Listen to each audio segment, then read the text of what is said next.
World Health Organization estimates that over 422 million people worldwide have diabetes, and the majority of them live in low and middle income countries.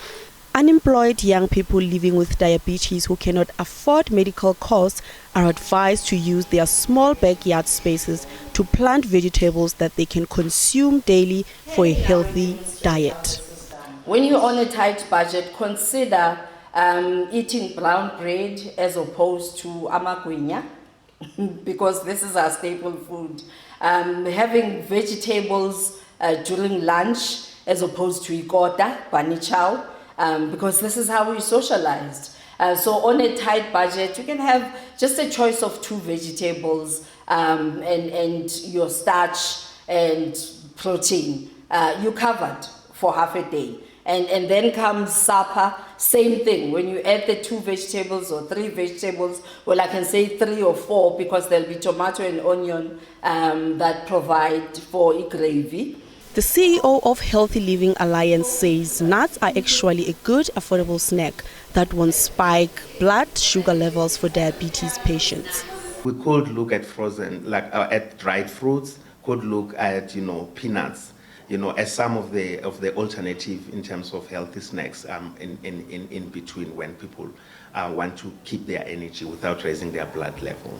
One of the people who were diagnosed with diabetes at a very young age, diabetes ambassador Pitso Molemane, believes healthy eating does not mean buying expensive foodstuffs. Through healthy eating, and then when we say healthy eating, people think that you must go to expensive restaurants and buy expensive food and likes. No, that's not the case. You can beat diabetes by eating food with high protein. When I talk about food with high protein, I'm talking about spinach, I'm talking about green beans, I'm talking about cabbage, I'm talking about the vegetables themselves, So we advise people to have their homegrown gardens at home so that they can grow vegetables, and then that's the way to go. But people think that diabetes is very, very expensive. It's not expensive. Dietitian Felicity Black encourages traditional and affordable foods such as samp and beans, fermented milk known as amasi, and animal organ mixes such as chicken livers and chicken feet, among others. They are recommended as healthy and good options for young people living with diabetes. It actually ends up being cheaper if you eat real food, although you do have to put in the work and the planning too. And something that needs to be said is we can go back to traditional foods as well. And these are actually healthy.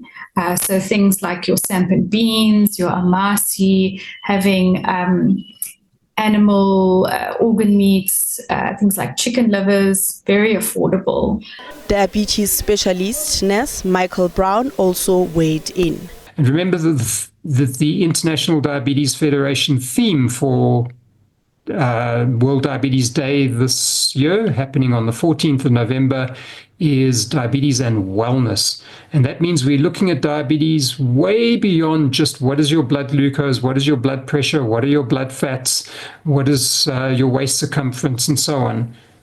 We're now recognizing that the mental status, the mental health of the person with diabetes is critical in enabling them to manage their own condition properly. Living with diabetes is no longer a lifelong sentence.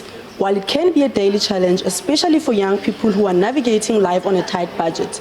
As we are celebrating World Diabetes Day, today we explore practical, affordable and sustainable solutions to help young people from disadvantaged backgrounds to take control of their health.